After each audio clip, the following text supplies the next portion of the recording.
evening. Good evening. How are you this evening? I'm pretty good. I'm on PTO this week, so that's always great. That is always great. How have you been spending your PTO? Pretty much the same way I've been spending my working days, except minus the work. I hear ya. It has been nice being able to leave the work laptop and phone just closed and shoved in a corner and not being interrupted with anything from it. That is always nice. Are you ready to... Well, I was going to say I want to apologize for last week's recording because I was listening to it and I was just like, oh my goodness me. I could hear like how different it was, and so I think I've solved those problems. So my apologies to you and anyone who listened to it. I think it still turned out fine. I mean, you could tell there was a difference, but I don't think it's something most people are going to pay attention to. I mean, I've heard worse and listened to it because it was a good podcast, and but I noticed it. Every time I could tell the difference, and so I was constantly thinking about it. On the plus side, I think I mostly normalized it fairly well. I think so. I think the raw audio was cleaned up quite well. What drink did you fix? I made up a drink. So I saw, like a few weeks ago when it was still hot outside, I saw a person drinking, it was probably just like cranberry juice with a lot of vodka. And I was like, that just looks really refreshing, but I would want that to be sweet. So I thought maybe I'll make a Cosmopolitan. And the Cosmopolitan was more tart than I like, so I just made up my own drink instead of lime juice. So it's vodka. I don't know how to pronounce the French liquor that starts with a C. Simple syrup replaced the lime juice and a lot of cranberry juice. And so it really just tastes like a sweet cranberry juice and would give me a little buzz, so without tasting the vodka. Is it Cointreau? Yes, I didn't know how to pronounce it. I'm sticking with polishing off the Angel's Envy this evening. Ah, very nice. Very nice. I was updating our feedback, so I thought I'd start with feedback. Feedback, follow-up, not feedback. I keep thinking. I don't think we have any feedback yet. So. No. That I was actually thinking, like last week you said something about we might get some hate mail about this regarding comparison of Star Wars and Star Trek. And I was like, you know what? If we got hate mail, that would be so great because that means we have someone listening. Yeah, I saw the notes, so I did take the time to add in the couple of places that I have set up. I was going to do custom email, but I found out that Google no longer offers a free tier of the G Suite platform. Oh. At this point, we're not generating any revenue. There's no reason to be creating an expense for it. Absolutely not. All right, so my first follow-up was about the city of San Francisco and the city of San Jose. I said I thought San Jose was larger than San Francisco. We were saying certainly by area it's larger, and that's correct. It's way, way larger. It's like 178 square miles versus 46 square miles of land. Yeah, a lot larger. But the population density of San Francisco is much higher because they have an estimated 881,000 folks, and San Jose is just over 1 million, so a lot more dense. It would also go in line with what it kind of feels like if you've had a chance to visit, since everybody feels like they're kind of piled on top of each other within San Francisco proper, and San Jose felt far more comfortable. Yeah, San Jose is very, I don't want to say it had, like, I think it could be more interesting. Well, I'm talking because the one and only time I was in San Jose, I was there for about 3 weeks, and that was 10 years ago. So a lot of things have changed in the world about how cities are. Like, I can think of the city we live in has changed drastically in the past just 5 years. So what I'm about to say about San Jose is probably not fair. I thought it was an interesting city, but it's probably more interesting now than it was back then. But I think it gets unfairly compared to San Francisco, and San Francisco is probably always going to beat it on which city is more interesting. Yeah, that's probably pretty fair. I know if I had my choice between the two, I would certainly rather spend a day in San Francisco than a day in San Jose. Same. Especially since I spent 3 weeks there. So I only went to San Francisco. I only went to San Francisco a couple of times while I was in San Jose. But, I was working most of the time while I was there. Yeah, I was fortunate enough while Emily was out there for that extended stay. I went out for an extended weekend, and most of the time that we spent was exploring San Francisco instead of San Jose, because we had both been in San Jose for previous occurrences of going out. And, I still think my favorite part of any of those trips was when I was in San Jose for work, but we went up to Yellowstone.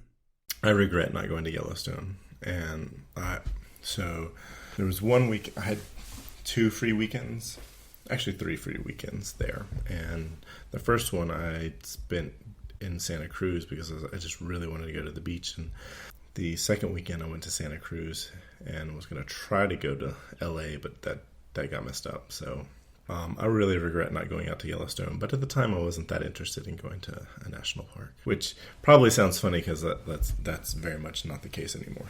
Well, and quick real-time follow-up, I said Yellowstone, but I meant Yosemite. Did I say Yellowstone back? Yeah, you did. Yeah, I knew you meant Yosemite, and I was thinking Yosemite. But yeah, Yellowstone's in... so what I didn't know is Yellowstone's in Montana and Wyoming and Idaho. I think that's right. It spans 3 states. It could. I have not visited Yellowstone. It's still on the list of places I would like to go at some point. Yeah.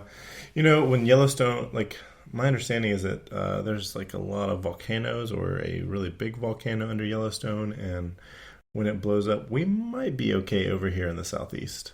It's a big might from everything that I've heard. Yeah, well, thinking on the, being optimistic about it. I was going to say, really, the state that I just absolutely, if I only got to go to one state out west and couldn't go, if I had to choose, I think I would actually choose Utah. Part of it has been influenced by, since I've taken up hiking again, I have wanted to go to Utah. You've got Zahn National Park and a few other, there's 3 other national parks. Utah's 4 national parks. And then last week and this week I started watching Westworld, and a lot of it is recorded at Monument Valley, which is I was reading about Monument Valley because it's amazing. And that's on the Utah-Arizona border. And I really would like to go there. It looks so cool. And I thought it was really interesting that the article I was reading about Monument Valley said that it's basically 5 square miles of the United States West that have defined everybody's image of the West based on movies and TV shows.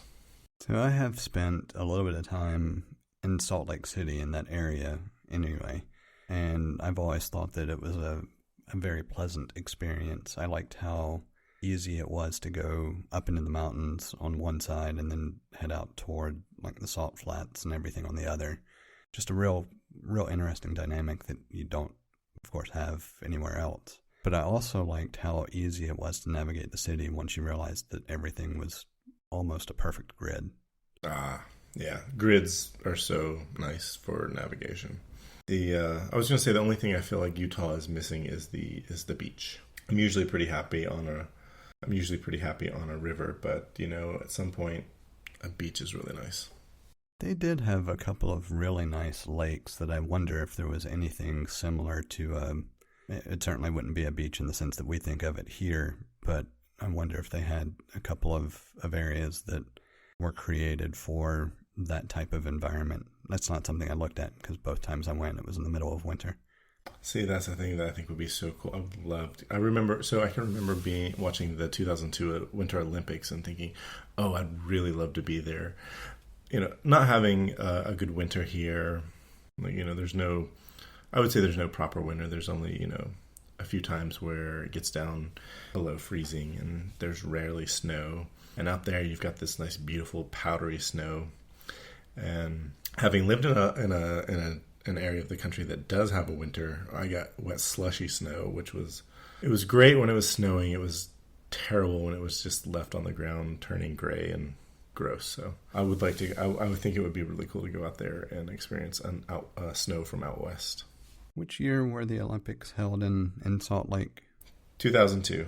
I definitely remember watching those while I was still in college.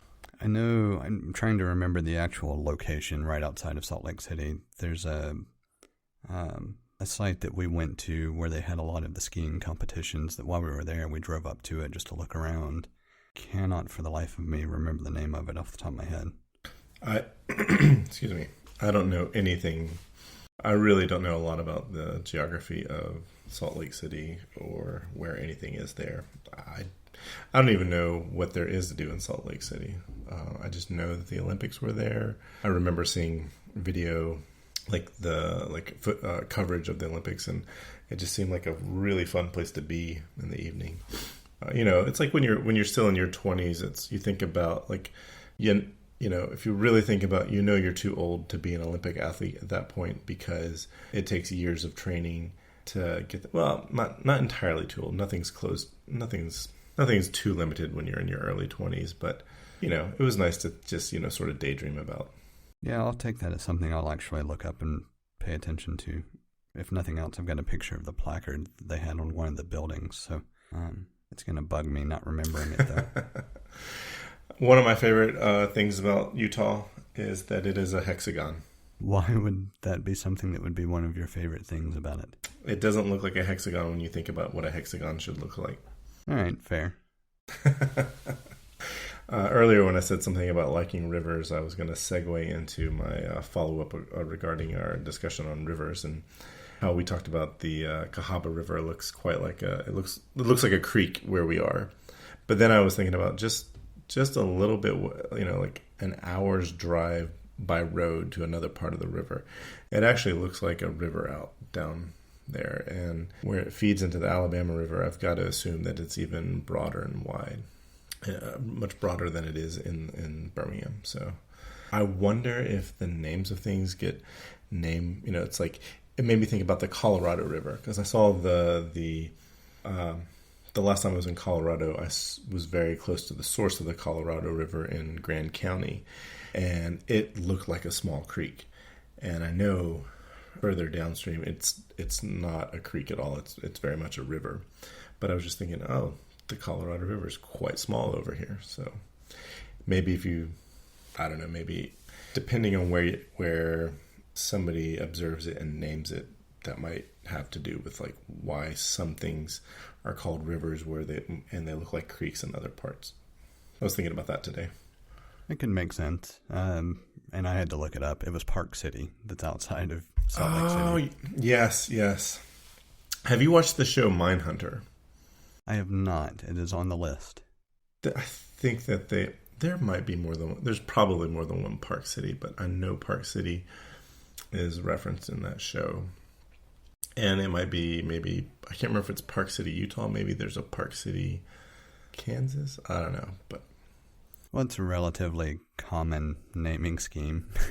Yeah, well, it's like Springfield. Like The Simpsons was called live in the city of Springfield because I think either the thought or they actually did some investigating and found that every state has a Springfield, so you don't have to be specific about what state they're in. That would be a very Simpsons-esque thing to do. It really would. I wouldn't even say that I've probably watched maybe 10 episodes of that show, 10 different episodes of that show, but I definitely got a feel for it. Like, that's a thing that they would do. It's funny. When it first came on air, I wasn't interested at all. And, I don't know, 3-4 years in, I would catch an episode here and there, and it's like, I just don't see what the fuss is all about.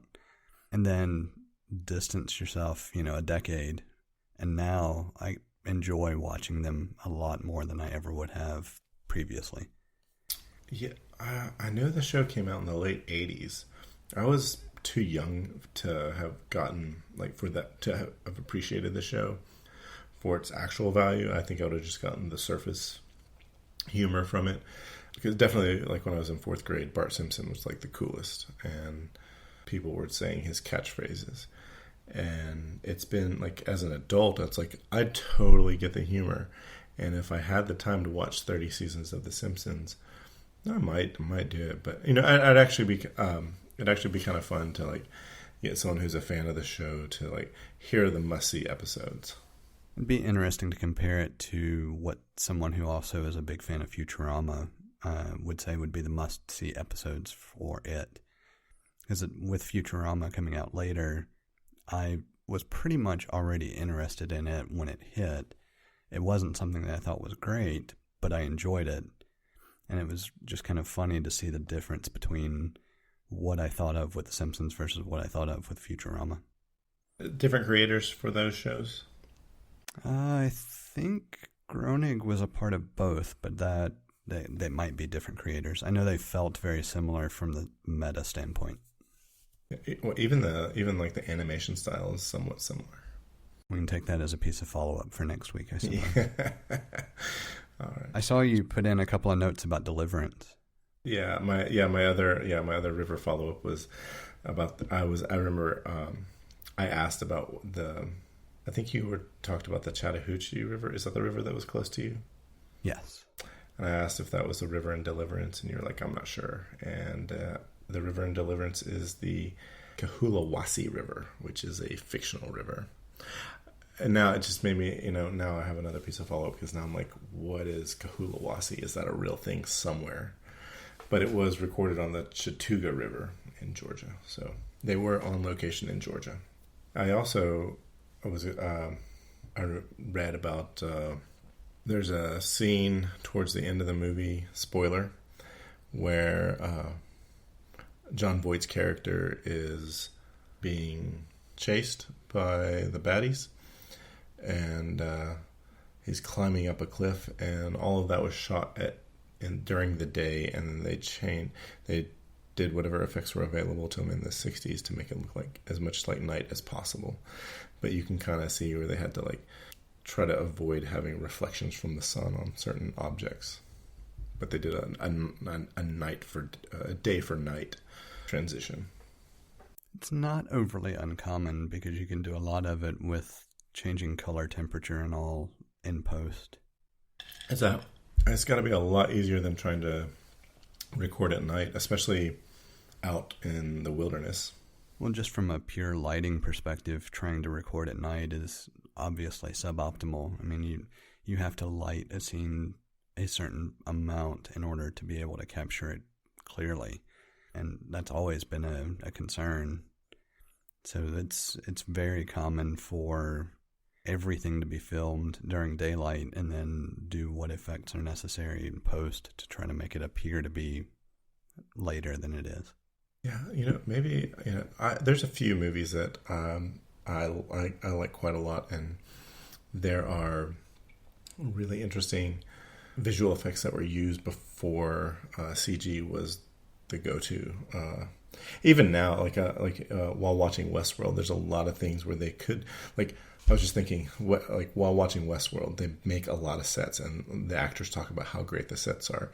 And then you have The Mandalorian, which don't have many sets at all, and that show looks great too. And because they do a lot of CG, and they do a really good job with their CG. And I just was thinking about one of the movie that comes to mind is The Abyss, and how many really amazing visual effects they had for that movie in the late 80s that would be done completely differently now. It's interesting that you mentioned I think The Mandalorian pulls off a lot of its background so well because they don't rely on CG effects for the items in the foreground. The more that you have some sort of construction on set or puppets instead of CG creatures, the more passable it becomes to the eye. Or at least that's what it feels like. Yeah, I think we learned that. I certainly learned that from the movie makers of The Lord of the Rings. They did so much. The Weta Workshop did so much to bring as much to life as possible, so that they did not have to rely on CG. And that CG would have been almost 20 years old, and so I think they made a really good decision with models and making as much of the stuff real as possible, the things that are tangible with the actors. I think a good example of how CG just does not work and how it ages so poorly is The Phantom Menace. I have a very hard, like, the story plot aside, I have a really hard time just watching the Queen run around through the Nubian palace, because it did not age well. You know, it's funny, I've actually been rewatching the Lord of the Rings trilogy for the past couple of weeks. Like, have repeat watchings of individual films, and it's not like it's taking me a couple of weeks to rewatch the entire trilogy. But one of the things that I always found fascinating was that even though they used so many people and extras, the CG that they did use for like the armies and the big battles still to this day holds up really well. It really does. They got it. I feel like that trilogy got it right with the where they did use CG and where they did use extras and actors and sets and models. I think they did such a good job with that movie as far as that's concerned. I was going to say, it would not surprise me if it did take you weeks. Those movies are long, especially if you're watching the extended cuts. Yeah, I only watch the extended cuts anymore, and I still typically manage to finish it in one showing per movie. Yeah.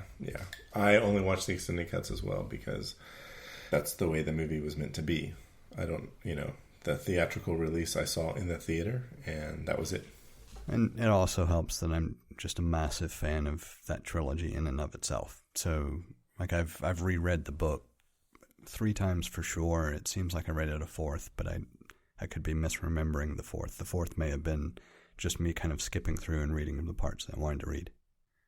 See, I've read The Hobbit many times, and actually grew up with a 28-page book, so like basically 28 paragraphs. The Hobbit distilled in 28 paragraphs with a record. It came with a record, so there's some sound effects. And this abridged version of The Hobbit was based on the animated, the Rankin Bass animated version of The Hobbit, which is about an hour long. And then I discovered that I owned the book. Somebody had given me the book when I was a child, but I was too young to read the book. But I discovered it when I was in high school, and I read that book several times through. But I've only read The Lord of the Rings once, and there's a lot of The Lord of the Rings I just don't remember. Most of my memories from that story are from the movie. Interestingly, the movie really does capture the gist of the story in a way that most film adaptations don't. And I think that's part of why I enjoy rewatching the movie, because I definitely prefer the books. And in most cases, like I didn't appreciate the Tom Bombadil character as much the first go around as I did the second time and the third time. But the storyline with Aragorn and the sword is by far superior in the books to me than the way it was portrayed on the screen. And so I gravitate toward the books because I like the way it was done in the original work more than the adaptation.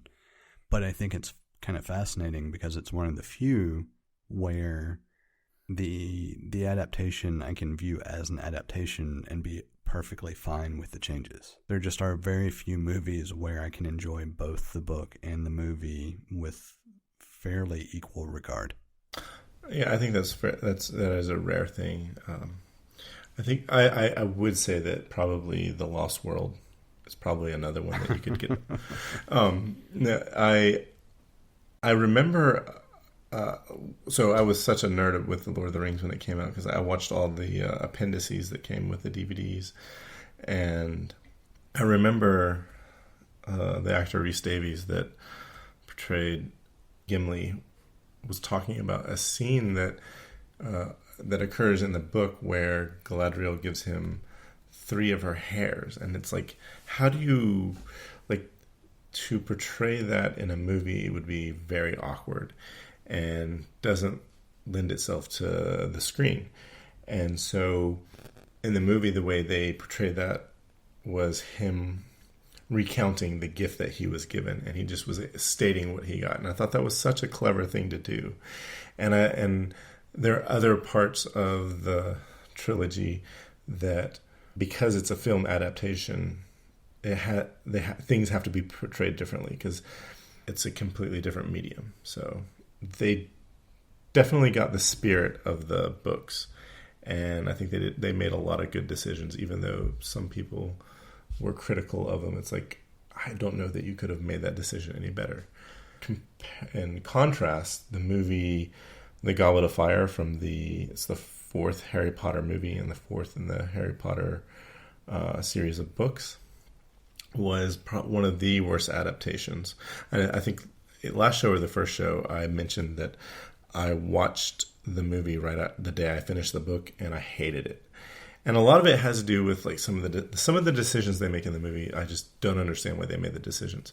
They made changes to the story, or they made changes to events that happened at the end of the story that made no sense. If they had put to life what was actually written in the book, it would have been a better movie. But the other problem I had with it was the beginning of the fourth book was incredibly dark. It was much darker than the first three books, and in the movie it was just stupid and campy. They should have gone way darker with it. Before I respond to that, because I do have a thought, I just have to make sure I go on record as saying The Lost World does not exist and is absolutely the worst movie I can think of as any type of comparison, just across the board. But I think it's kind of interesting with the Harry Potter reference, because I didn't read any of the books until after I had seen their film adaptation. I think it was after it might have been Goblet of Fire, but it might have also been the one following that. It wasn't until after that movie that I read even the first book. I was very late to that party, so to speak. I was certainly late too. I saw the first two movies and didn't care for them, and then started reading the books, and then rewatched the first two movies and really enjoyed them. But the movies, I feel like, really, like the first two movies are very sort of like cute and for kids. They're good, but they're not anywhere near as good as the books, where by the time they get to the fifth movie, The Order of the Phoenix, I feel like that movie is portraying what's in the books better than the movies that came before, the first four movies. What did you think of the way the final two-parter for the last book, The Deathly Hallows, was? So I have to mention my experience reading the book, because it's like there's a formula. The first two books follow the exact same format. It's the same story, just different events, like the same formula. The third book starts out the same way and then has a really fun ending with the Hermione playing with time. And then the fourth book starts out really dark, and then the rest of the series is relatively dark. But the first six books, Harry Potter is at Hogwarts. And I remember starting the seventh book and getting more than halfway through and then thinking, oh, I guess Harry's not going to go to Hogwarts this year. I'm like, looking back, I'm like, that should have figured that out much sooner. But there were things that needed to be in those two movies, that were from the book that made it to the movies, and I thought that was really good.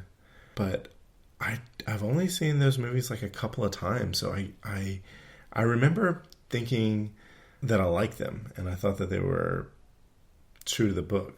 I especially liked the Bellatrix Lestrange's attack on the Weasley's house. I thought that was really well done. And just the way the Death Eaters, the way they vaporized or disapparated, the effect that they used for that, I thought that was super cool. With the final two, I just remember comparison to reading the story.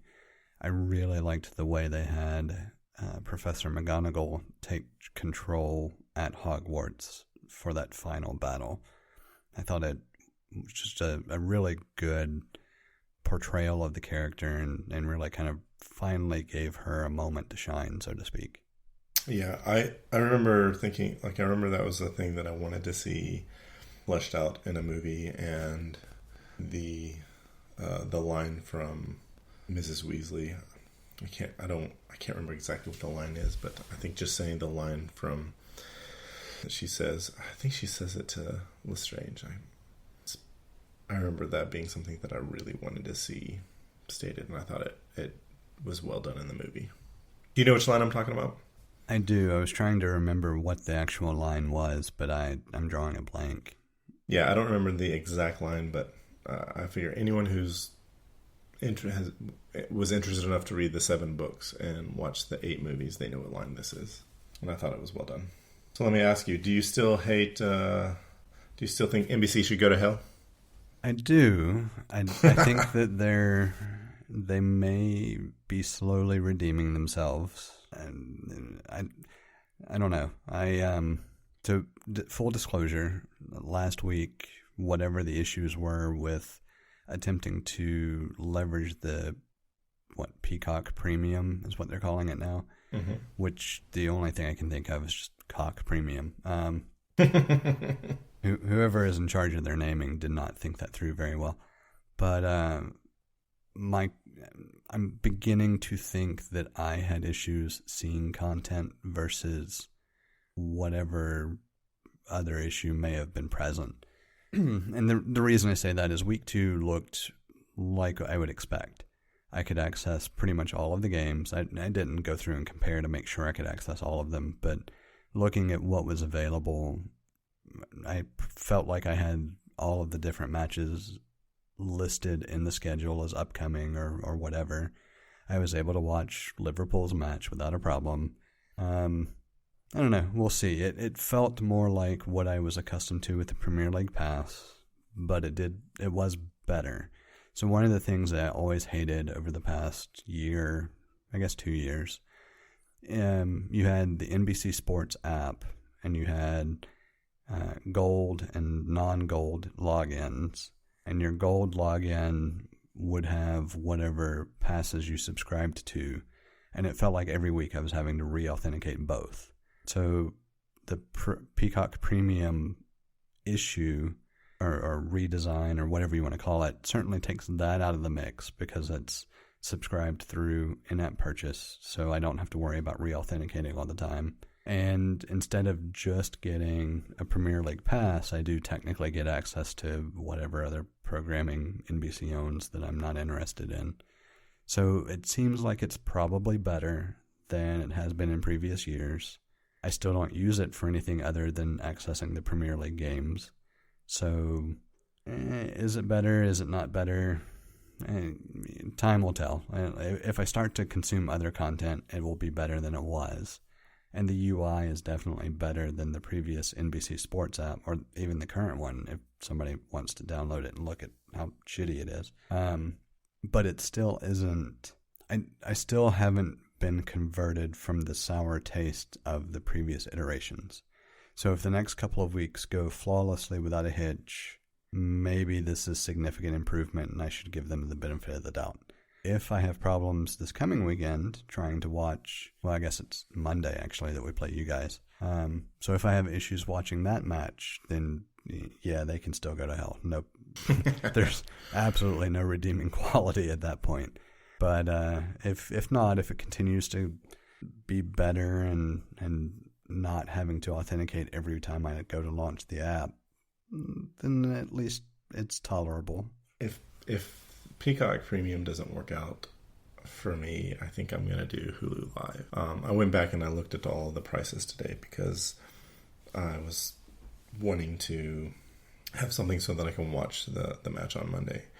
And I really liked YouTube TV, and I really hate that they went up in their price. If they dropped in YouTube Premium, I'd have kept it because I'm already thinking about using YouTube Premium. I would, especially since they've gone to increased ads in YouTube itself. But Hulu Live is $55, And then you can bundle all sorts of things with it, including Disney Plus. And the Disney Plus bundle is the exact same amount as if you were to get Disney Plus on your own, except for they also include ESPN Plus. So if you have Hulu and Disney Plus, that is not necessarily a bad deal, except for the Hulu interface is so much worse than the Disney Plus interface. I feel like Disney Plus has the best interface, followed by YouTube TV. Because there were some things I didn't like about YouTube TV's interface. It would mess up on me, or I would mess up switching between live TV and recorded shows. But I think the big thing for me that I've noticed is I really miss the ability with YouTube TV to be able to say, I want to follow Liverpool, and always show me when there's something available for those matches, because nobody else seems to do that. There's a caveat there. Well, Apple TV does that. You can set favorite teams through the Apple TV app, and it will notify you. And with the new integration with Peacock TV, or Peacock Premium, whatever it is, it seems like I might have that. I'll have to see with the next game, because this past week it kept wanting to launch the NBC Sports app, which of course wasn't going to work because I didn't have a subscription through it. But I also realized it was trying to still use my YouTube TV subscription, not the subscription through Peacock for the premium piece. So now that I've signed out of that as a provider and have everything updated appropriately, I'm kind of curious how the next round of matches goes and if it works the way I expect it to work. Yeah, I even got so desperate that I looked up what actual cable TV offerings that are available to me. And the intro one is like $25, and I was like, huh. And it says you get 25 channels, and it didn't say what channels they were. So I don't know if that means I can pick my channels, or it's the 25 that they think that most people want. But what's interesting about it, it is not cable service. It is a streaming service from the cable company. Not Spectrum by chance, is it? It is Spectrum. So the 25 is whatever prepackaged they have for 25. There is an offering that is similar that you can choose 10 channels, and it is somewhat limited on what you can choose. You can't choose any of the premium channels or what they consider premium, but you can choose 10 channels plus you get live TV. And that was what I did, thinking maybe that would get me the NBC login to be able to watch Liverpool's match. And then, of course, Sunday morning, realized that I can't get it that way, and so I resubscribed to Peacock Premium, and lo and behold, suddenly I can see all the matches again. So I will probably cancel the Spectrum over the internet service, but I haven't yet, because it is kind of nice having some aspect of live TV, especially in the middle of tornado season. That's fair. I mean, I could certainly stream it off the website, but it's just one of those things where it's nice to be able to put it on your TV and then also be able to work on your computer and have it playing in the background. And if something becomes imminent, you're ready to go. Yeah. And then, of course, the weather radio apps are somewhat delayed, because I'll hear something mentioned on the TV or on the live stream, and then 2-3 seconds later have the alert come through. So those 2 or 3 seconds don't seem like a lot, but they can be massive when you're talking about something like a tornado coming through. Or if you're watching a football match, because I can remember watching a match and there being a 3-second delay with somebody else that I was like on the phone with watching the same match. It's like there's 3 seconds of bliss or 3 seconds of agony that is either lost or had before your friend does. The funny thing about that is, with the Liverpool match, I was actually streaming it on 2 different Apple TVs, because I was going back and forth between a couple of different rooms, and there was about a second delay just between the 2 streams. And it was streaming the same content. It was just the for whatever reason, starting it on one and then starting it on the other, and when they joined the live stream, there was about a second delay in between the two. Was it the second one that you started? Did it have the delay? Surprisingly, no. It was the first one. See, I would have expected the second one. I would have expected maybe buffering, some sort of buffering to cause a delay, but maybe the first one stuttered and you buffered there. Could have. The first one was also a regular Apple TV. The second one was an Apple TV 4K. And so I do also wonder if it just couldn't establish the stream faster. It was more, what's the word I'm looking for? More real time, quote unquote. I can't think of actually how I was wanting to describe that. But so I watched the Mandalorian Season 2 trailer today. It looks good. It looks really good. I'm looking forward to it. And I always love it when they have an ice planet. Why? I don't know. I like an ice planet. I loved Hoth. I thought that was great. I like shows and movies that have blizzards. I don't know. All right. Well, simple enough. It's not like you have to justify it for any reason. It was just kind of odd. I mean, we only see Hoth for, 10 minutes? It's a little bit longer than 10 minutes, but yeah, it's short. It's definitely like 10% of that movie. Though it was far more interesting content that took place there than what subsequently followed for a pretty long stretch. So there may also be an affinity for the story with those types of environments versus whatever moves the plot along to the next big location. There's something about, snow gear. I don't know. I really can't say what it is. I just really enjoy that. And it's not limited to Star Wars. It's a lot of things, but yeah, I thought the Mandalorian trailer was really good. I'm looking forward to that. I saw the part where Baby Yoda closes his crib. That was cute. It was funny. My kids loved it. It was hilarious. Yeah. One thing, though, that really bothers me about space movies is the sound of like a spacecraft in space. You're not supposed to hear those. And I think the only show that got that right, the only thing I can think of that got that right is Firefly. And maybe the first Alien movie. I can't quite remember. I think it might even be that the Alien movie got it right at the beginning of the movie and got it wrong at the end of the movie. But Firefly, through and through, you don't hear anything in space. They just have music playing over the space scenes. Battlestar Galactica, the new one, also got it right. Nice. Firefly was the first one that comes to mind. However, I do remember BSG also was... There were a couple of scenes that were really memorable because of how it was just silent. There was no music in the background either.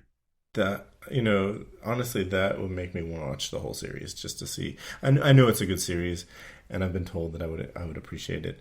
But just like being able to see that, I think would be so great. And I really wish more movie makers took the gamble of putting no sound in space. I think it's not even about the accuracy. Actually, it is about the accuracy. But I think it's a challenge that I'd like to see creators overcome. See, I don't think it's about the accuracy, because what else about the show that you're watching is that accurate? Everything. No. It's, that's the thing. It's like there's a lot of things that, like, I'm willing to believe what you're telling me, but it's the little details that trip me up. My favorite example of that is the movie Mr. and Mrs. Smith. Two spies happen to marry each other and don't know that they're spies, and then they find out that they're spies once the same company puts a hit out on both of them, and then they work together, and they end up in a department store, and a whole bunch of tactical soldiers, soldiers for hire, go in after them. They're dressed all in black, as you would expect, except for they have these Oakley goggles on, and there's a big white O with the Oakley emblem, product placement, but that big white O is like a giant target on the temple of their head. I'm just like, that's where it falls apart for me. The little details. I think that's hilarious. Mostly because, I mean, I get where you're coming from for sure. I understand it without a problem. But it's like I would have pointed more to the fact that you have a relatively large group of supposedly trained personnel targeting a department store, and you have two people dressed in business attire able to take out that entire cadre of people. To me, that's more unrealistic that neither one of them would get seriously injured at some point during that assault. Yeah, there's like a scratch or a cut on somebody. Nothing more than that. And yeah, well, there's right. There's a knife wound where Angelina Jolie's character throws a knife into Brad Pitt's leg. Yeah, a scratch or a cut.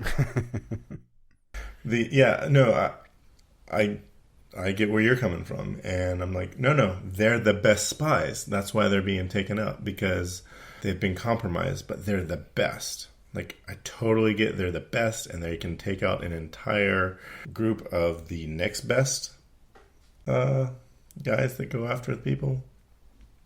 But it's like how, yeah, the Oakley-O, that's what gets me. But they painstakingly set up that Brad Pitt's character was also just as much lucky as he was good. That's true.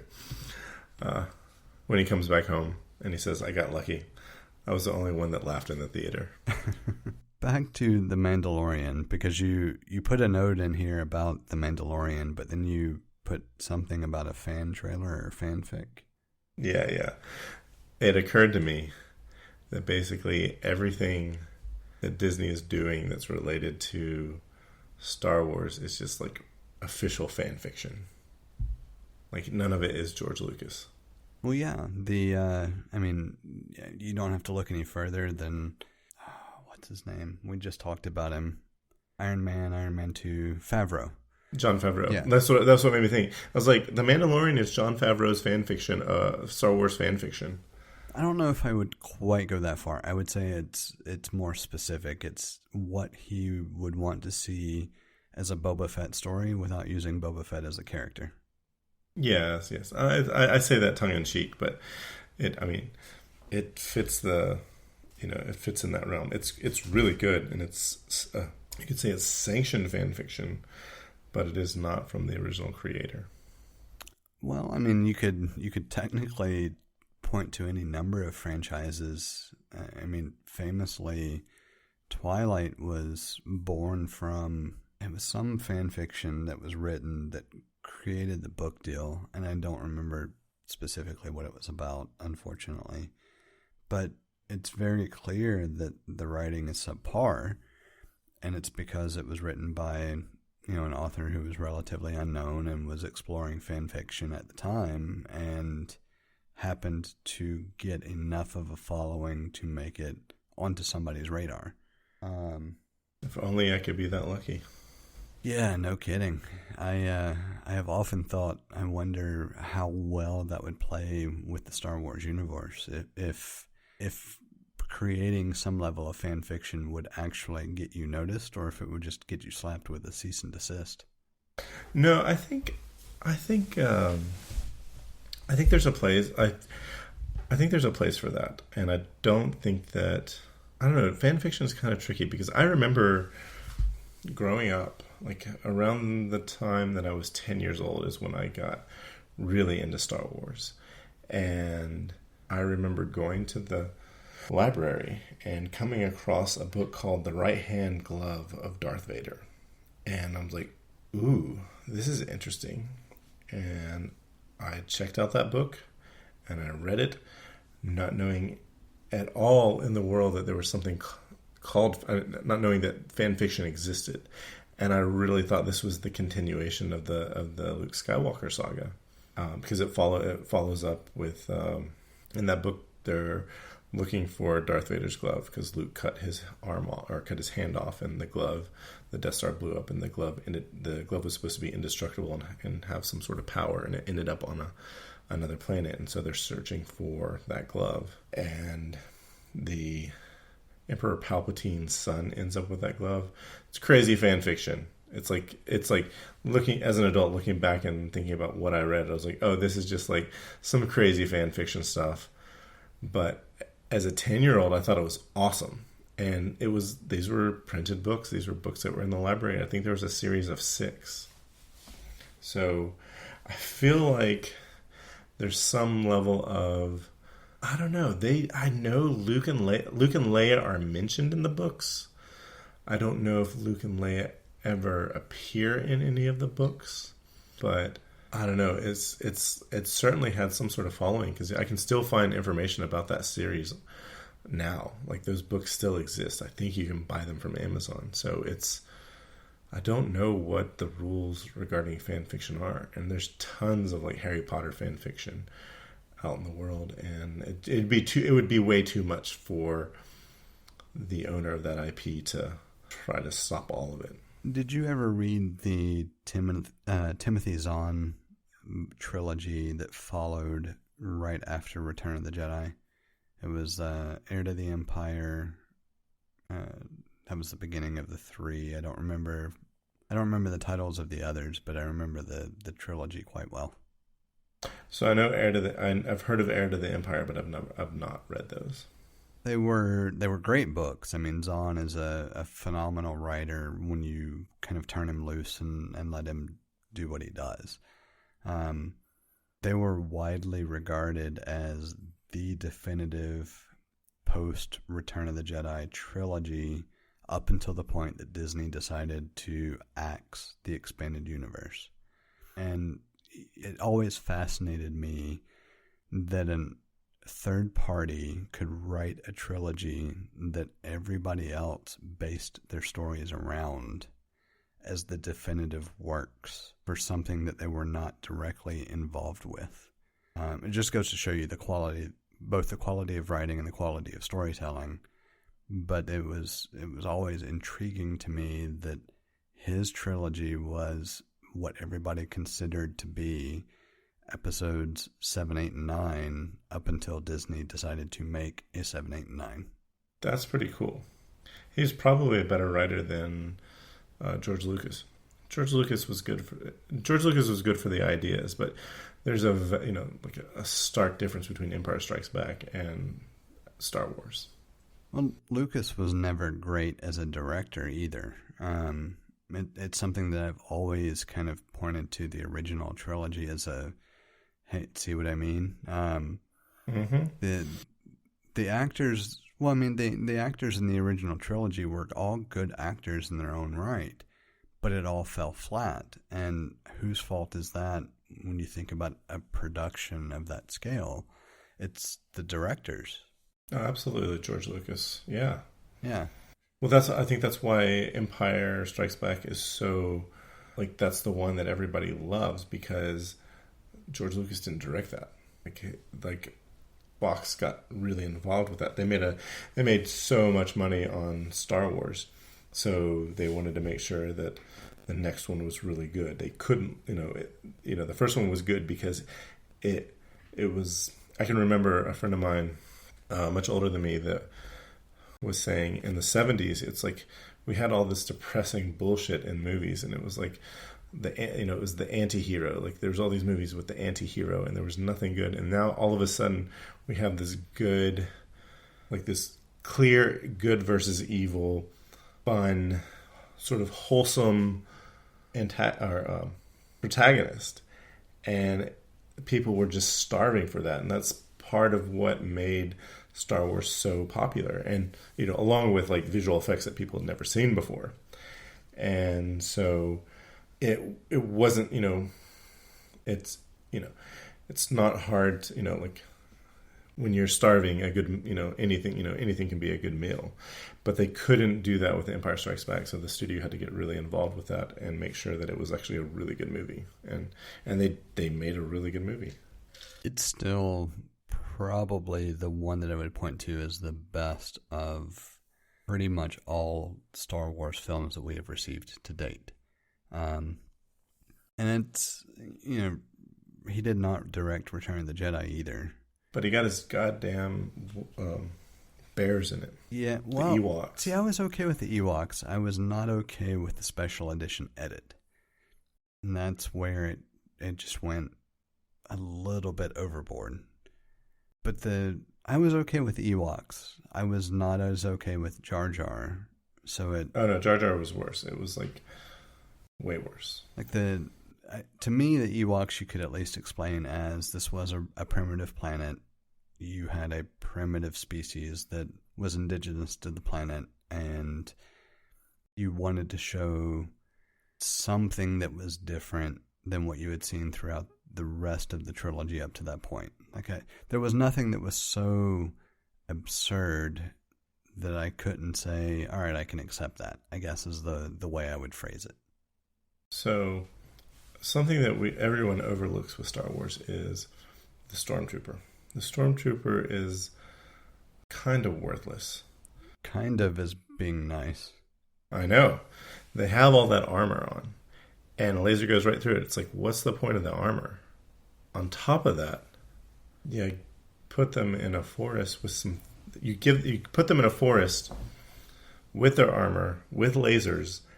Let's also give them, like, walking dinosaurs, like with laser cannons. The AT-ST. Then we're like, you know what? Let's make them fight little Care Bears with sticks with stones tied to them, and they lose. Now, the Ewoks were clever. They did trip up the armored transports, and they did smash one with the logs, but they were little bears. I accepted it when I was a kid, and I'm just like, man, it's guerrilla warfare. It's not even the Ewoks. It's not even the Ewoks. It's just that the Stormtroopers are just so bad, and there's a whole thing regarding the Clone Wars. That was a big thing, and it's not good. Well, it goes back to, I remember making the comparison about Star Trek trying to have a cohesive story and Star Wars not caring. The Stormtrooper appearance is meant to provoke the thoughts of uniformity and menace and authority without having any real benefit to the wearer. Whereas if you read any of the expanded universe books, the Stormtroopers are supposedly better than they are in the films as far as they're portrayed. But the whole idea is homogeneity. How do you say it? Homogeneity? Yeah, either way, you have a large organization that is afraid of diversity, that wants to make sure everyone looks and appears to be identical, because the whole point of the Empire was that alien races were inferior. And so you certainly couldn't have a human alongside any other race without looking like a hypocrite. Well, how do you solve that? You put everybody in the same armor and everybody looks identical. Like the armor really did not serve a purpose of being armor. It served the purpose of creating a homogeneous appearance. That's totally fair. But if they'd actually made it effective armor, they might have won. True. But it just, I feel like you can like everything you described is really like it's much deeper than I've ever thought about the Stormtrooper. But you could have accomplished all those things and still had effective armor. But can you really have effective armor against a laser? I mean, a mirror, maybe? I don't know. Well, I mean, everything we know about lasers, you make it powerful enough, and it doesn't really matter what's on the opposite end. That's true, and that's safe. That's safe to assume for if you're going to make a weapon out of a laser, it's going to be that powerful. So, I guess maybe that the armor never came into play in such a way that I ever felt like it was justified. But there's probably I could probably even come up with my own argument to defeat my current argument. so Yeah, that's a fair point.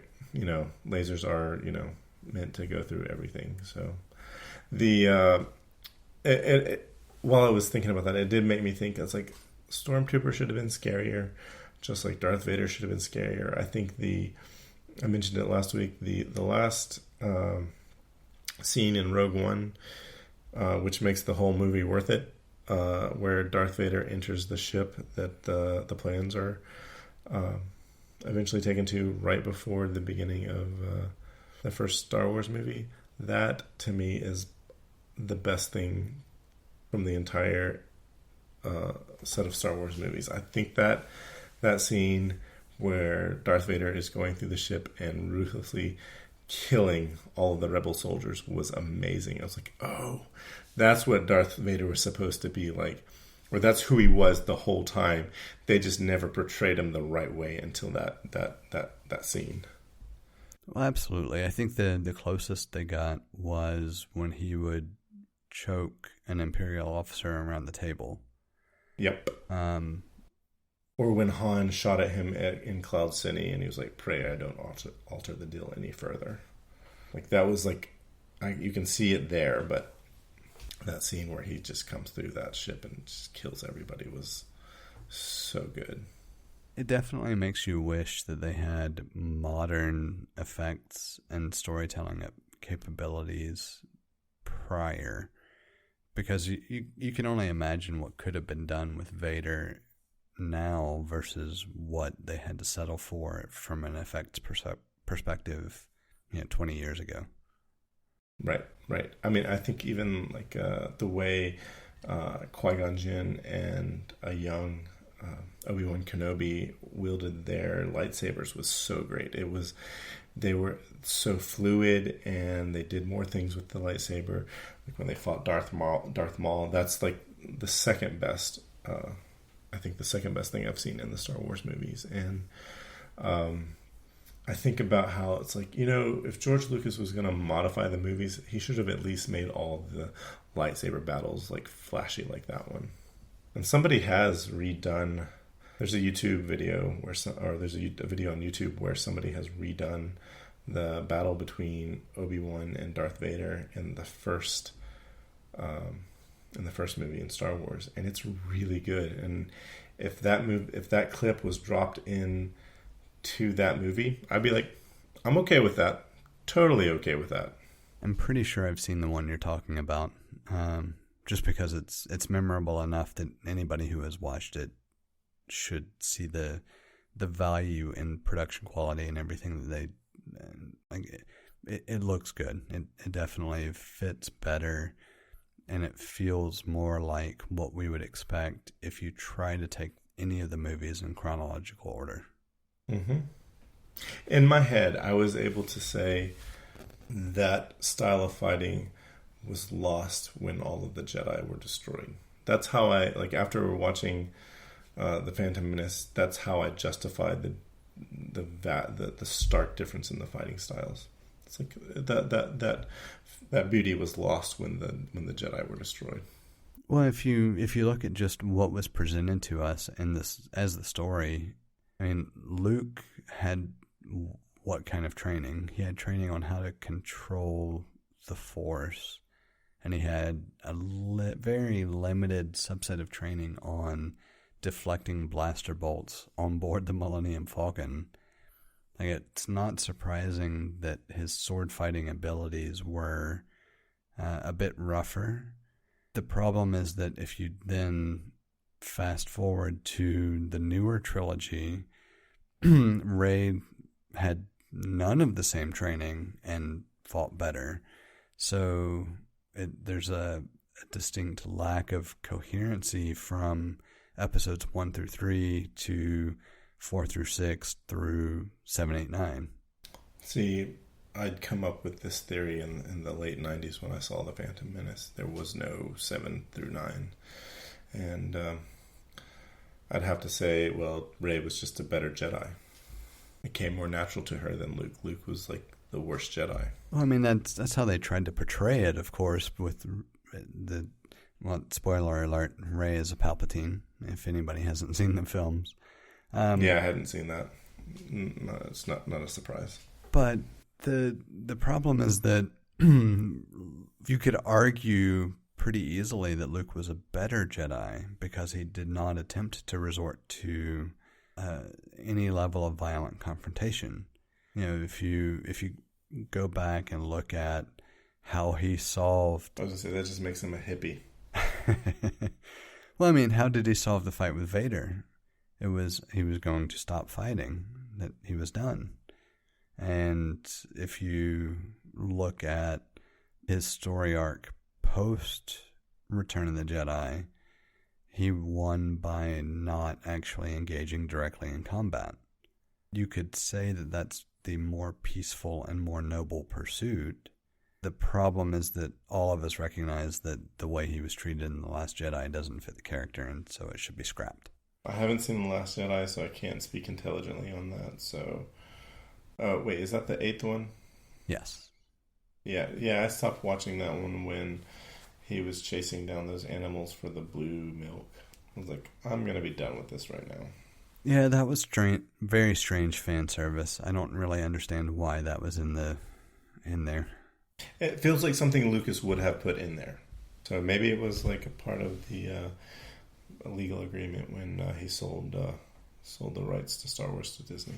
Blue milk must appear again in the next trilogy. Yes. No, not just blue milk must appear. The origin of blue milk must appear. I know, it's a weird scene. I've told myself that I'd go back and actually watch it, and I would if I could get my kids interested in it. Like, you know, they got me interested in... Like, I got to a point where, like, I didn't care to watch any of the Marvel Cinematic Universe anymore. I was like, I'm done with this. And they were into it, and they got me watching it. We ended up watching all of the movies in a year. And we were able to make it to see Endgame in the theater. But, yeah, there are certain things about... It's just that I've gotten to a point where Star Wars is... There are things about the Star Wars, like inherent to the Star Wars, that the Star Wars fans like, that they're going to keep putting in movies that just aren't to my liking. I remember from when the Force Awakens, they go to a planet and there's an alien woman with like the big bug-eye glasses. I didn't care for any of that part. Are you rubbing up against the mic? No. It's swear it sounds like there's a jacket around the mic that you keep moving or something. Oh man, like my arm is all the way on the other side of the desk and I might have been rubbing against the desk. That's weird. Or wow, that's too much. Hope you can. Do I need to say what I just said again? So no, you gotta edit all this out. Yeah, I mean I'll work with it. It's just kind of funny that all of a sudden it was like there was a constant kind of rubbing sound in the background. My arm was rubbing against the underside of my desk, like this right here. No, it wasn't that. There was something else going on. All right, I'll have to be careful about that. That's weird. Yeah. Anyway, so it's just like, I think Star Wars was really great for me when I was a kid, and there are just things about it that makes it less interesting to me now. Yeah, it's kind of interesting that the TV style approach is far more interesting to me with The Mandalorian and hopefully subsequent shows than a theatrical approach. I think that they get so much more leeway to give me the story that I want when it's episodic versus something that has to be wrapped up in an hour and a half or 2 hours, however long you want to take it. In the case of Peter Jackson and The Lord of the Rings, it was like a good 12 hours. Yeah.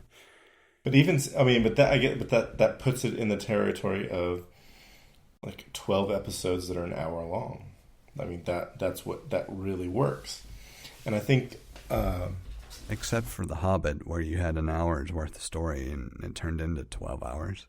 I haven't been able to bring myself to watch that. I love the book so much that I'm just like... I will watch it one day. I have it, and I have access to it on Plex thanks to you. But I just haven't been able to bring myself to watch it yet. So I will say that I enjoyed watching the movies, but they did not need to be near as long as they were. And I have not rewatched them ever. Well, it's like the Lord of the Rings. It's like you could have given us like another 6 hours. I think I would have been okay with that. Oh, for sure. If you could have given me Aragorn's excuse me.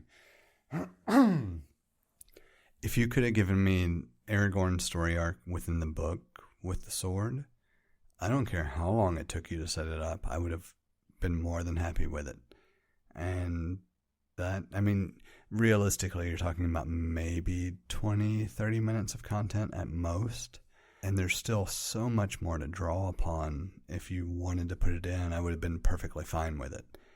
I didn't necessarily feel that it was lacking or missing, but I would not have had any complaints to having it. Whereas with The Hobbit, it's like, did you really need to make this 5 minutes or 10 minutes or whatever the case may be? It feels like it was trying too hard to make as much of the story come to life as possible. It's almost like it flipped the balance the other direction. Yeah, well, you take 3 books and turn it into a 12-hour adaptation. That kind of that's par for the course. But when you take 1 book and turn it into a 12-hour adaptation, you're at some point you're trying to get blood from a stone. I'm gonna have to go back and rewatch The Hobbit again just to see what it is that makes me feel like it drags an occasion. Because I do wonder, now that I know that it's as long as it is, if I were to go back and rewatch it, would I really have any complaints?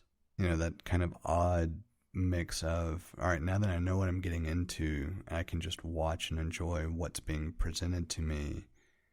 Do I really have any complaints over it, or were my complaints born from the fact that 1 book became 12 hours? Yeah. So when you know a little bit better what to expect, or rather so it's really easy, like with the Lord of the Rings, because expectations were met, whereas the way you're talking about The Hobbit, it's like there was a mismatch of what was delivered versus the expectations you had. So if you can rewatch it with different certain expectations altered, then it could be a better watch. That happened for me when I watched Lost the second time around. I remember watching all of the seasons of Lost, stream them up until the last season, and then I watched the last season, every episode as it was released week after week. And I remember being incredibly disappointed with the end of Lost. I wasn't the only one. And then I rewatched Lost over the summer, and my expectations were a little bit different, but I got more out of the show the second time around, and I identified with the characters a lot more the second time around. And I was so critical of the end. I remember trying to be as generous as possible and saying, it's like, that's a terrible ending, but I don't know how I would have ended it better.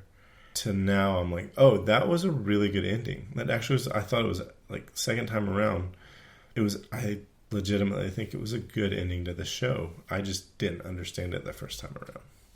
And I guess it's kind of like a thing, it's like, you should make something that's understood the first time around, but it was tricky.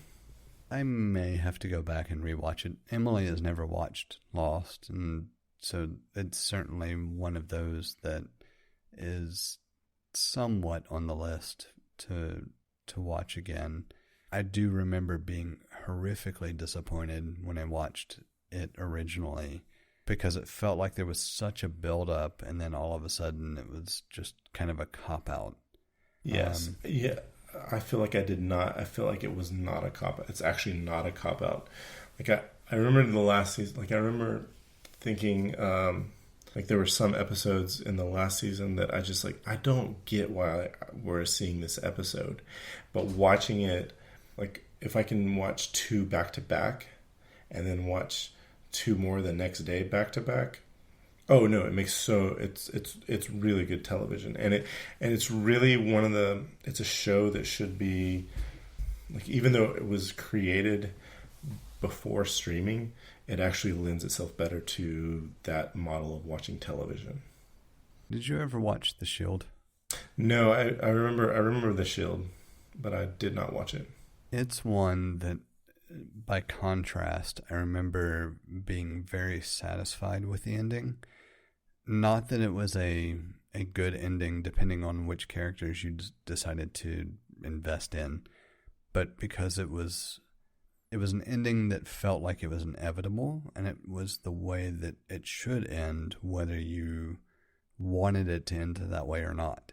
What you're describing makes me think a rewatch of Lost might make me feel the same way.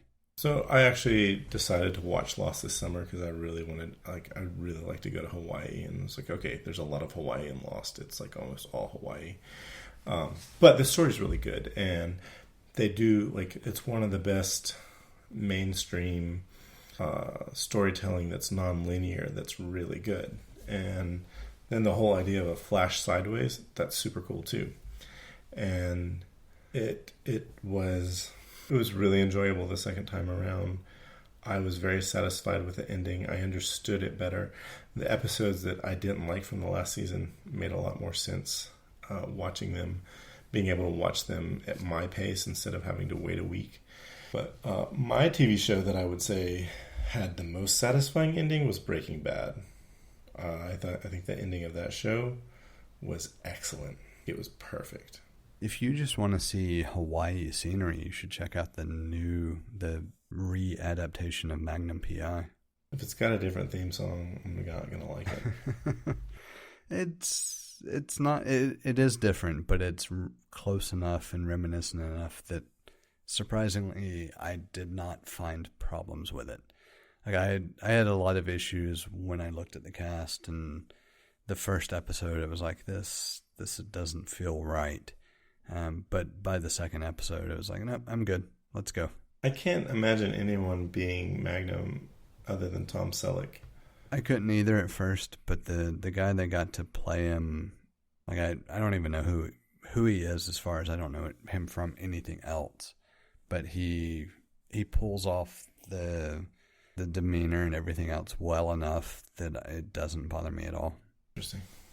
Well, it's like, did you ever watch the new Baywatch with The Rock? Yes, I thought it was hilarious. So, same kind of thing. Like, I couldn't envision anybody playing Mitch other than Hasselhoff because I grew up watching the show. But seeing the way The Rock pulled it off, I don't think that they're the same character. Like, it feels like it's just they happen to share a name, and I'm perfectly fine with either one. And that's kind of how I feel with the guy that got to play the new Magnum versus Tom Selleck. See, I can't say that I have a lot of love for the original Magnum P.I., but Tom Selleck is sort of like a staple in an old millennial's life. I mean, he was there with that mustache, so all through the 80s, and so I'll have to take a look and see. I'm curious now, but yeah, or I didn't have I never felt the warm and fuzzies for Hasselhoff, whether he was on Baywatch or Knight Rider. I always thought I'm not gonna say it was a joke. I just didn't have any respect for him. Well, he's not exactly a very good actor. It's more a matter of, at the age I was introduced to the character, I just couldn't see anybody else being the character. Yeah. So, segueing to something completely different. What are your thoughts on the Apple Watch Series 6? Saw that in our notes. I'm leaning very heavily toward upgrading in a non-normal fashion. So I went from the original Apple Watch to a Series 4. I waited until the original was no longer supported for OS updates, and then decided, okay, it's time to upgrade. I mean, at that point, battery life was definitely hindered, if not, that's being generous. Battery life was an issue. But it was one of those things where I've always viewed the watch as I really don't have a reason to upgrade until I have to. With the Series 5, the thing that really caught my eye was that always-on display. But I couldn't justify going from a 4 to a 5 with that being the only real difference. And the main reason the always-on display is a big deal for me is I've been a long time watch wearer, and I have a handful of nice watches that I never wear. And the one thing I miss is the thought or feeling of it being a watch with the display always being visible, because that's the one thing that just still to this day pisses me off about the Apple Watch. And they fixed it last year. I couldn't justify upgrading on that basis alone. And so ever since the announcement, with there being other things in addition to the always on display, regardless of whether they're meaningful or not to me, it's at least a more compelling thought of maybe I finally get the feeling of wearing a watch back. And so I've been consistently each day thinking, do I go ahead and order one or not? And that's it in a nutshell. Like I miss the thought of wearing a watch. Not wearing just a little computer on the wrist that gives me a lot of info that I want. I miss the feeling of wearing a watch. That makes sense. And it seems like the always on display would give me the feeling of wearing a watch again. That makes a lot of sense, because the whole point of wearing a watch was, what time is it? And so that makes sense. I can remember as a little kid loving watches, and I don't really wear watches anymore, but there's a lot of things, because I've been considering that as well, and I've sort of I was about to pull the trigger on getting a watch, but then I've backed down because there's some other things I just want to take care of first. But also added a note about considering stainless. Yeah, with the thought of having something that feels like a watch again, I have three other watches that I used to wear pretty regularly, and all three are steel, and all three have a certain amount of weight and heft to them that I miss. I do have two other watches, one being wood and one being a pocket watch that I don't take into account for the comparison. But I really miss the feeling of a little bit of weight on the wrist, because I hate to use that it felt premium or anything of that nature. It felt like there was something there, and the aluminum watch to me does not feel like there's something there. It's so light and unobtrusive that you kind of forget that it's there, other than when you want to look at it and check something. And one of the things that I loved about a couple of the watches that I've got is they had just enough heft that it always felt like there was something there, and it felt good. It was very comfortable. It's not like it added a lot of weight. It was just a reminder that, hey, there's something on your wrist that's worth looking at. And so I'm curious if the stainless model provides that same feeling, or if it's going to be so negligible that it doesn't really matter. No, I think it would. I think you would get a little bit of that heft, because I think the difference between the stainless and the aluminum is going to be noticeable. Even though it's not a big difference, it is on your wrist, and it will, the movement of your wrist, like it's at the end, it's basically at the end of a fulcrum. So you get more of that feeling of heft as you move your wrist around. I always didn't like the idea, and this is more like along the lines of the very first watches. There was the edition, there was the gold watches, and I couldn't help but think it's like that watch is, it was like $10,000, $13,000, something like that. And the insides of that watch were gonna be obsolete in a few years' time. So like we knew that they were gonna be obsolete in a few years' time, and the battery. Well, I guess they're not obsolete now, but the battery was gonna need replacement. I didn't like it. Really bothered me that you couldn't buy a watch and then send that watch back to Apple and have new internals put into it. And I understand like how problematic that would be for Apple, but I also didn't like the idea, because like a lot of times when you buy a watch, that watch is meant, that watch could last you the rest of your life, and that watch could be passed down to the next to your children and so forth. And the Apple Watch is very much not that. And, the Apple Watch has, I think, taken a drastic change in direction, where it's gotten very focused on being a fitness and health appliance, along with, a small computer on your wrist. But I just, not that I was ever going to buy an Apple Watch edition. I just would have liked that idea to be in existence, but that's not the world I live in. And if I did have 10 grand to purchase a computer watch, I've been like, yep, I'll get another one in 2 years. Well, that's been the one reason that I've always gravitated toward the first iteration was just Sport, I think it was the moniker. Mm-hmm. And then they dropped that and it was just Apple Watch versus the other editions. And it's why I've never gone with anything other than the aluminum model, because one, I've only had 2 watches. I had the very first watch, and then once it was end of life, I picked up a Series 4.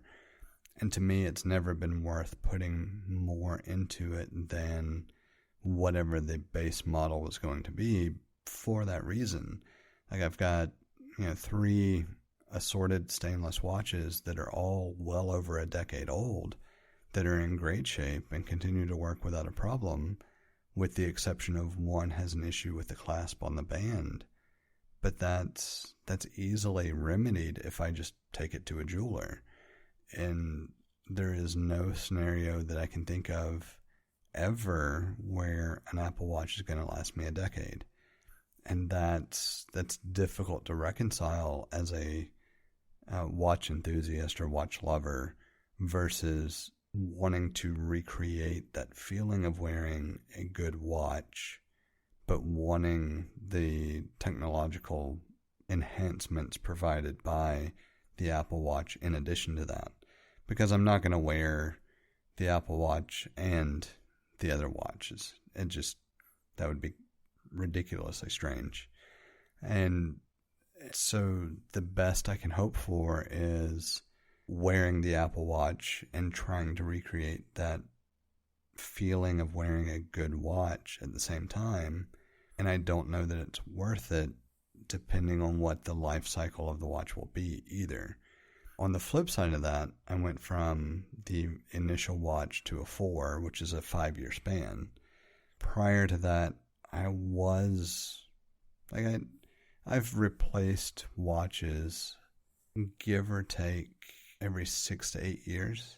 So it's not far-fetched to say every 5 years I have to replace a watch. No, it's not. But that is a little accelerated, so it's a little outside the comfort zone. And right. It's one of those things where I don't know if that's something that I would consider doing again. This iteration, I'm considering it to see how long I might be able to get, because with there being more of a change than just an always-on display, I can at least justify in my mind that, all right, there are multiple changes, regardless of how much impact they may have on my day-to-day. It's at least enough of a change that I can use it as a baseline for how many years can a watch last. And if it's consistently hitting that 5-year mark, maybe I'm okay with it. Maybe not. We'll see. Yeah, I feel like when you said 5 years, I was like, oh yeah, I think I would be okay. Like, because it's a different kind of watch altogether. Again, it's a computer that does watch things. It's in a watch form factor. So that that changes the mindset. And it's like, if you're getting 5 years out of it, and I was like, that's pretty good. It's pretty good. Well, especially when you think about the initial watch was horrifically subpar to the first revision after that.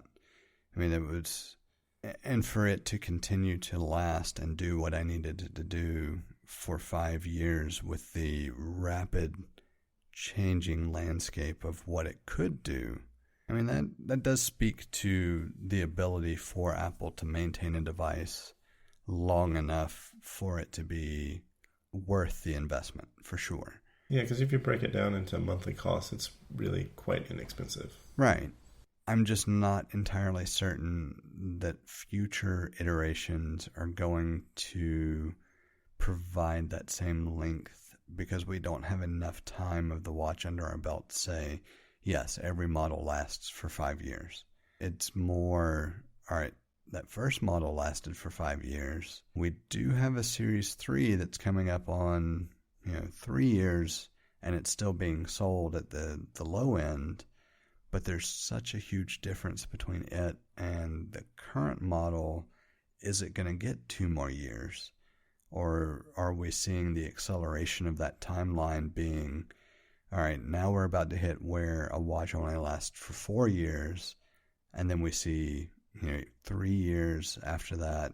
Or is it something that would still be supported for a couple of years, even if it's horrifically ancient technology in comparison? Because the first iteration, you could certainly make the case for, well, yeah, we're going to support it as long as we can. Once you get multiple iterations in, you don't have that same feeling of, yeah, we're going to support it as long as we can. It's more, what should we support versus what can we support?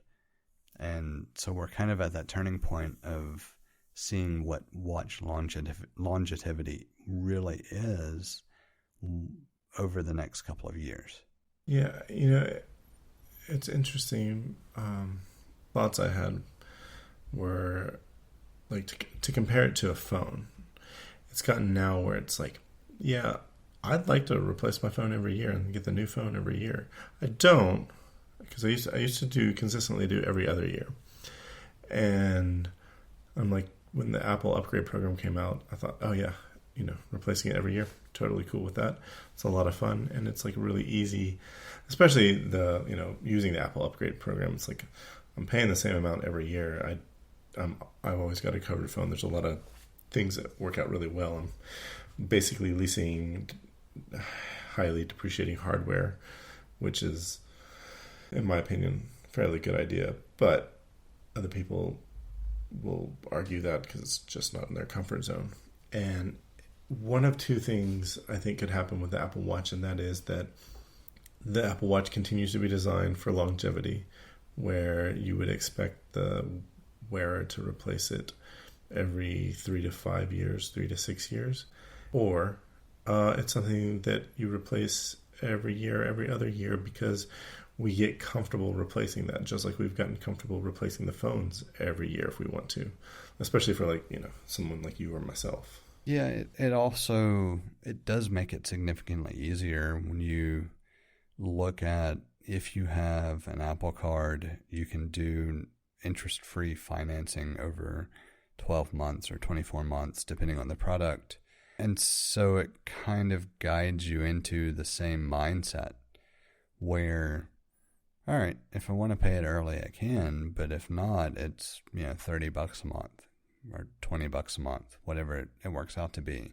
And I can just assume that I'm going to be paying that every couple of years anyway and upgrade on a relatively frequent cycle.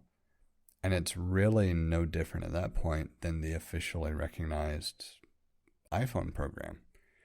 And so I think there's a shift in that direction from a general, just kind of corporate perspective that, all right, let's push people toward the Apple Card. And let's offer them this as a service, which seems great, but what it really means is that if you have somebody accustomed to paying $100 a month for whatever combination of new hardware that they're wanting every year or 2 years, and you keep that going, well, it's great for you as Apple because it's consistent revenue, even if it's at 0% interest, because it gets them accustomed to continuing to use that card for other purchases as well, which theoretically you would gain some level of interest income on. And if not, then it just maintains their desire to be involved in that ecosystem, and probably means they're going to spend money on the bundled services that have now been announced. or at a minimum means that they're going to buy some other service from you. So there's additional revenue that you would not necessarily recognize otherwise, and it's all driven from making it easy to buy whatever device you want, however often you want. Yeah, it's when you throw in interest-free, when it becomes an interest-free loan, I know it's not a lease, but when it's an interest-free loan, I don't see the downside of that, because there's a lot of things that, like if you consider the cost of a watch, it's going to be like $15 a month, $16 a month. It's not a lot of money. That's like that might be one streaming service, or just above, just a little more than, any of the streaming services. And it's a very easy thing to say, okay, yeah, I'll do that. Whereas like a lease where you have interest that you're paying towards, it's like then as soon as interest were involved, then I feel like it becomes a bad idea. But because it's an interest-free financing, it makes complete sense to me, because if you buy it outright, it's the same amount of money. You're just not paying it over time. Right, and then you add in the extra services that add something to that purchase, and it makes it more interesting as a consumer to say, yeah, okay, you're not charging me anything extra to buy this device. Sure, I'll give your fitness service a look, or I'll give your TV service a look, and I'll probably find something that I'm interested in, and then I'm not going to want to give it up. It's like, whereas I was going to say, like with the iPhone, it's like, okay, yeah, I'll take Apple Care Plus. Like, I haven't gotten that before, but, the first iPhone I got with the upgrade program, it's like, you got to get Apple, it comes with Apple Care Plus, you're paying for that. And I was like, okay. And it turned out to be like a really helpful thing. I benefited from it. So I think it's, I feel like the watch starts to make sense thinking about it as that kind of model. I think it also makes a lot of sense when you quit thinking of it as a watch and think of it as a digital device that's attached to your wrist. I was about to say that. As soon as you start thinking about it as a computer in a watch form factor, it totally makes sense. Because when you think about it as a watch, then it's like, no, I can't pass this. This is not an heirloom watch. Right. And so, like, my complaint is that it doesn't feel like a watch, but it gives me far more than I would get from any watch that I have. So I like having the benefit. I just miss that extra little feeling of it being a watch. So there's a chance I could recreate that feeling with the combination of an always-on display and deciding to finally go with a stainless model because of the extra little bit of heft. So I've been really interested in, okay, do I try it? Do I finally decide to go that route and see if it satisfies that itch that I have to feel like I'm wearing a watch? Or am I just destined to never have that feeling again because I prioritize the data collection from a fitness perspective that I get otherwise? So the thing that really turned me onto the Apple Watch this time around, I was going to buy the original watch because I would have gotten a discount from Apple. I think they were giving employees like 50% off the watch. I just never ordered one. I was, about to do it, but just didn't. I don't know. I can't remember why. I just decided not to. And I hadn't looked back at it since until this year. And there were like several things that played a factor in me becoming reinterested. One of them, actually the first one, was the Apple Fitness. I thought that was really cool. And I was like, that might, adding that level of personalization to a streaming fitness program was interesting to me. And then on top of that, I was like, ooh, the loops. I like the idea of the loops because then it'll be less obtrusive on my wrist. And that's a lot of why I don't wear a watch. I just don't like having something on my arm, on my wrist. And So I think having that loop band might help solve some of that or mitigate some of that. And then really the big thing was there's an app that I use for hiking called All Trails, and you can download maps, and there's a free version of the app where you can look up, all the information's available to you. The pay for version allows you to download it and have it offline, which is sort of important when you're hiking because a lot of times there's no signal. And they make a companion app for the watch where you can have the map show up on your watch. And I think that would be, it's unnecessary, but it would be totally awesome. And that's sort of what just put me in the mindset of like, oh, I think I might get this iteration of the Apple Watch. I've been playing around with the idea of getting the Series 6 or getting the SE or maybe an end-of-life 5. There's only a limited amount of time before those go away, if they haven't already. And so that was really cool. But there's also a watch that Garmin makes that does the same thing. I think it uses an e-ink screen, and you can put maps on there. You certainly don't have all of the integrations that the Apple Watch has, but you can get GPS maps on this watch. But it's just not anywhere, like in all ways, shapes, and form, it's not as good as the Apple Watch, except for one thing. Two things. It has solar charging. I'm not sure why that's important because it has a 50-day battery life. And I'm just like, ooh, if the Apple Watch had a 50-day battery life, that would be awesome. If it had a 5-day battery life, that would be awesome.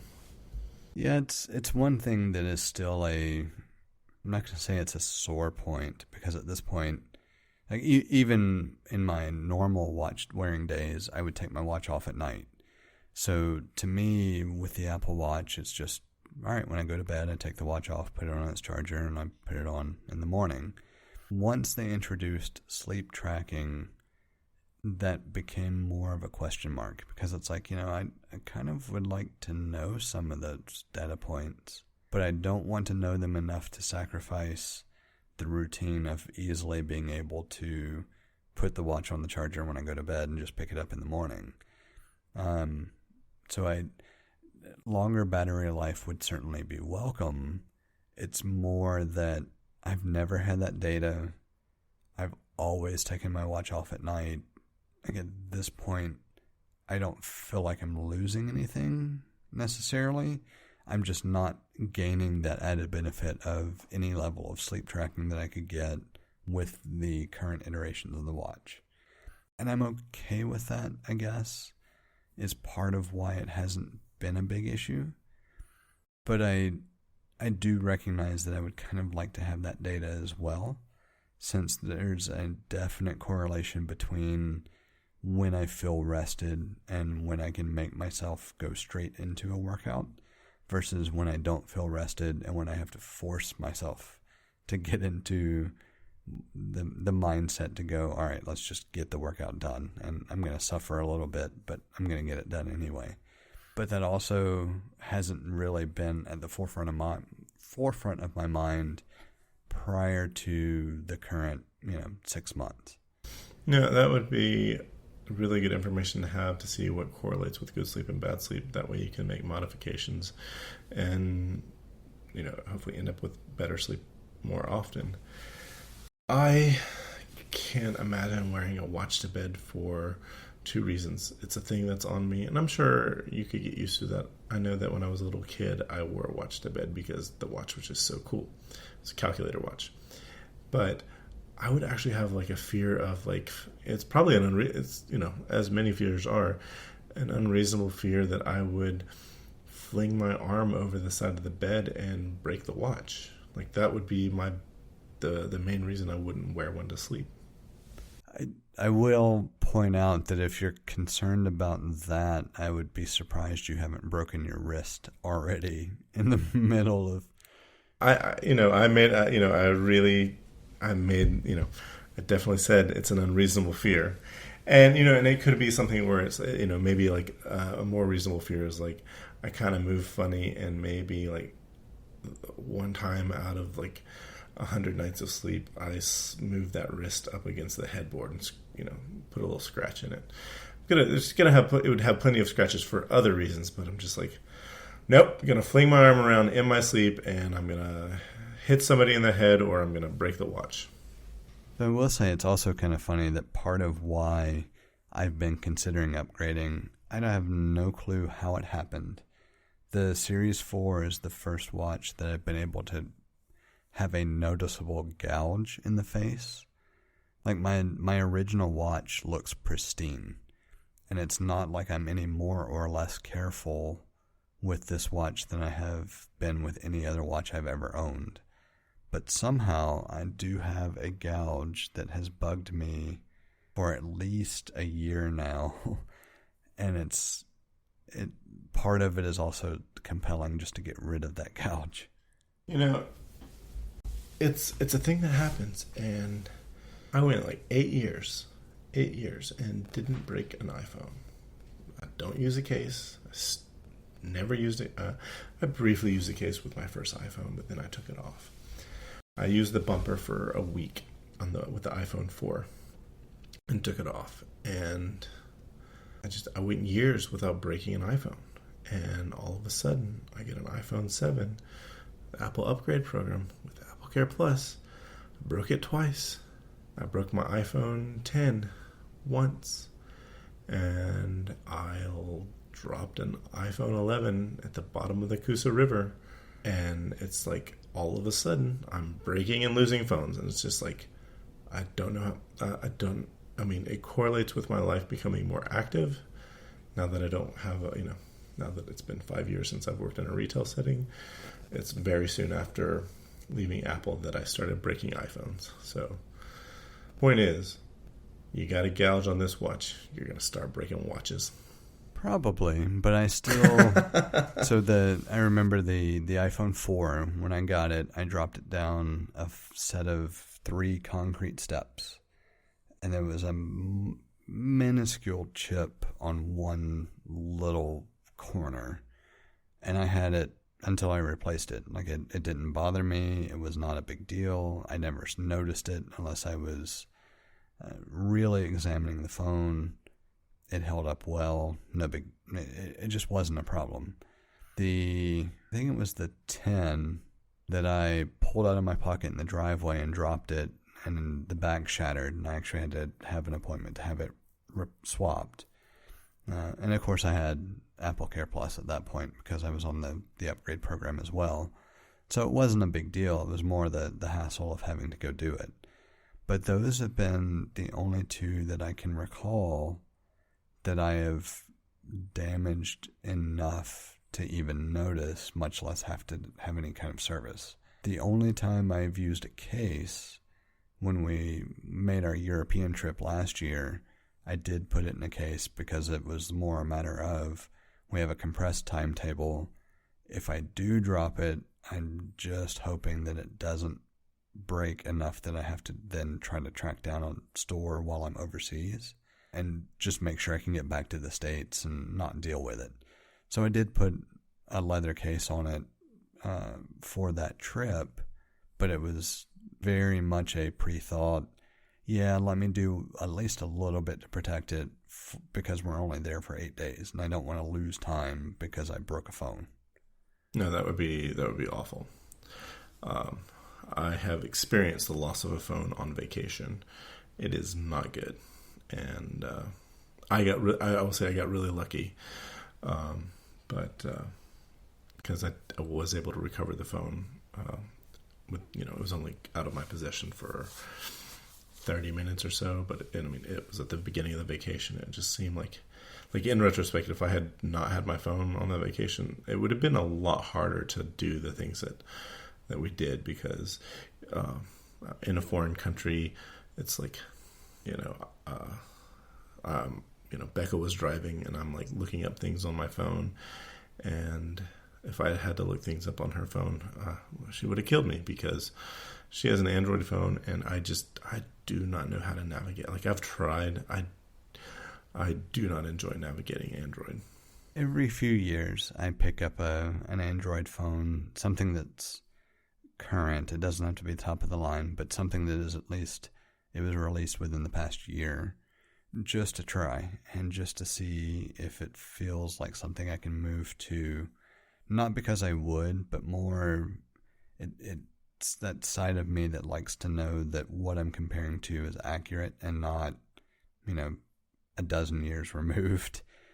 And I still have yet to feel comfortable with any Android device. Like, I really think that once you've been in either OS ecosystem for a couple of years, you're never going to switch. Not without a very concerted effort, at least.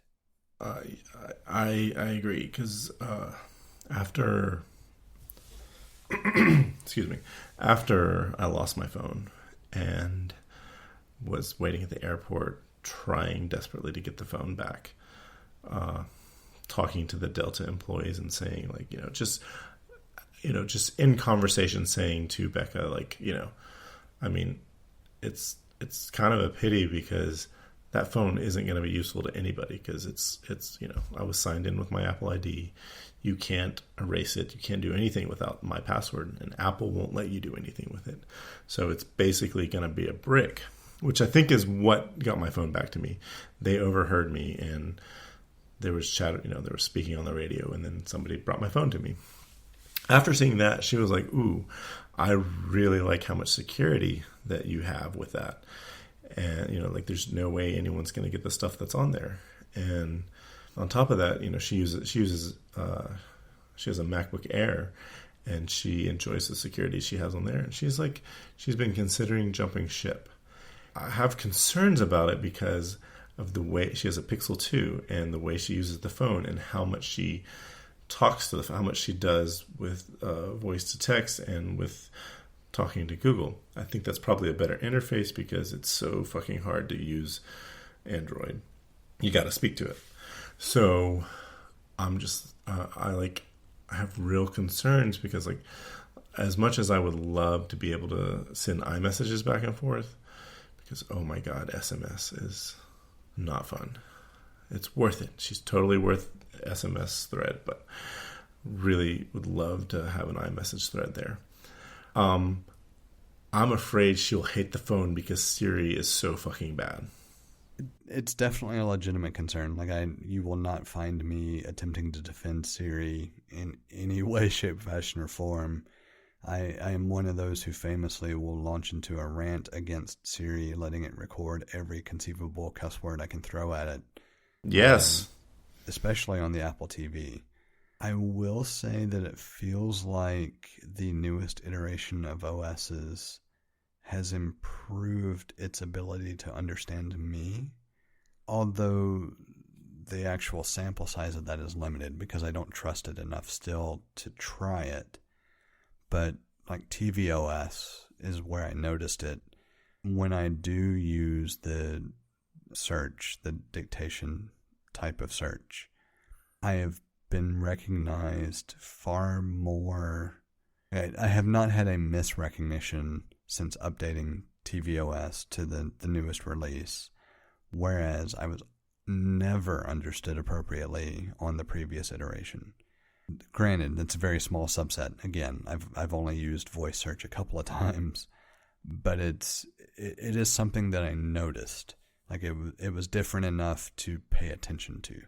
As many Apple podcasters that have come before us and said this, Siri being accurate 95% of the time is not enough. Like, Siri needs to be accurate more than 99% of the time, and it's just not there. I don't like referring to anyone with the term bitch. I feel like it's too misogynistic, but I will call Siri, I call her bitch all of the time because she is so bad.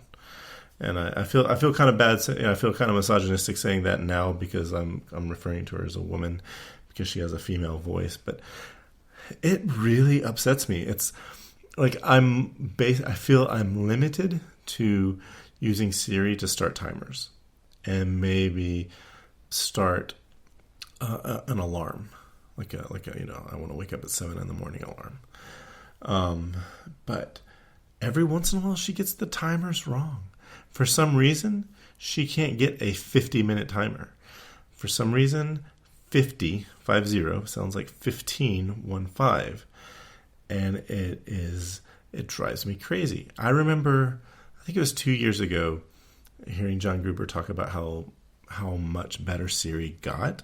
And so I tried to use Siri more, and even though it did get Siri was better, it still wasn't good enough. Like, it was still like in the 95% range. It's just like it fails too much of the time to be reliable, and I can't do it. The other thing I try to, I might try now is trying to get her to play music, and it's still the fail rate is like super high. It's probably about 50%, and it's just like I can't imagine the work on something like that is easy, especially because all of the processing is being done on device instead of server side. So, I mean, props to that team, but it's still not there. Has it ever been taken out of beta? Because I know it was released, it was still in beta. I feel like it's still in beta. It feels like it's in beta, but it is not officially in beta. No, it was moved to a regular release device, yeah, or service or whatever. It's a feature, but I do like the new Siri interface, and honestly, that will get me for iOS 14. I think that will get me to use Siri just a little bit more. Not that I had a problem with it taking over my screen. I do like that it doesn't do that anymore, but just the different look is probably going to get me to use it more, and I'm hoping that I'll be pleasantly surprised. I will say my very, very, very limited experiences post-updates have been positive, but I just can't be bothered to even try using Siri for most tasks, so that I am not a good reference point. It is just promising that of the minimal amount of interaction that I have with Siri, I have yet to experience a failure that's positive. It's not moving the bar pretty much at all. Like, I can't emphasize enough how little that means. It's just that it's noticeable. Yeah. So we're closing in on the 2-hour mark. I don't know if we want to continue to hit 3 hours worth of show. No, I think 2 hours I think 2 hours should be our max. I agree.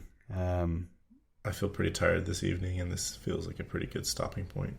Except for, I will say, when I was watching the Apple event last week, when they said series, when talking about the Apple Watch, they said series something, whatever it was, like Series 6, I think, and it triggered my phone. It triggered Siri on my phone when they said Series 6 on for the Apple Watch. That's funny, because I have yet to have anything trigger my phone other than me. But I also realized I don't set up Hey Siri. I have Hey Siri, and oh no, we've just... I have Hey Dingus. Please make that edit. I have Hey Dingus, and the only things that have incorrectly triggered her have been that mention of the Series 6 in the keynote. I can't even remember who said it. And sometimes I will say hey to back when we would go to the office, one of our co-workers has a name that's similar to Siri, and I would say hey her name because she was in the next cube over from me, and that would trigger Siri every time. That's funny. And I just realized that more than likely the whole reason I don't have the accidental invocations is because I have never taken the time to set it up. Yeah. It's supposed to respond to just your voice, or something close to it. Yeah, I may finally take the time to set it up on the phone and the watch just to play with and test and see, but probably not. Not until it proves itself more reliable. Yeah, I definitely have it turned off on the Mac. Yeah, I don't enable Siri at all on the Mac. I don't care. I don't want to talk to my Mac. I just want it to do what I tell it to do with a keyboard. Yeah, I had a lead genius that said, I judge people by how much they use the mouse. And I feel like Siri would fit into that category as well. So going back to the one topic of we can't get hate mail if we don't have email, I suppose we should finally make it a point to broadcast that there is a social media presence. On Twitter, you could ping us at untitled_hosts with an S. Same actually on Instagram, even though there's nothing on Instagram other than the artwork for the show. So kind of pointless to ping us there, but hey, feel free if that's what you use. At some point we should do a picture of our recording setups. Yeah. Well, the whole point of creating it was I figured we would eventually have something interesting to post there. I just expected it probably wouldn't happen until post, pandemic season. Yeah. I have to make my setup look a lot cooler than it currently is.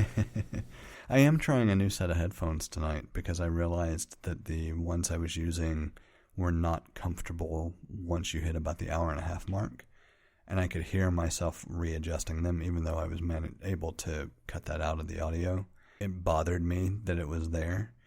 So I did get something that had a little bit wider ear cuff, a little more comfortable just design. And so far I've been quite surprised and pleased. So we'll see after a couple of episodes if I still like them as much as I do after the initial test. Awesome. And we do actually have an email address that is untitled.hosts with an S @gmail.com. Yeah, I saw that. So now if we get hate mail, then we'll know that we have listeners.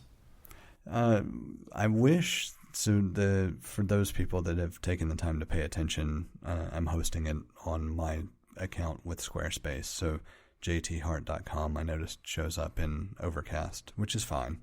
Not a big deal. You can go to theuntitledpodcast.com and it redirects you to the appropriate RSS feed. But I did see that total subscribers and hits for RSS feeds as a whole on Squarespace increased quite a bit since releasing the podcast. Awesome. I don't know what that actually means, though. Like, is that counting Apple's podcast directory as, subscribers or what? Like, they don't break it down, so I don't really have any visibility, but it does make me think that we at least have 2 or 3 people who are paying attention. That's pretty cool. And that alone makes it intriguing enough to continue. So I look forward to next week.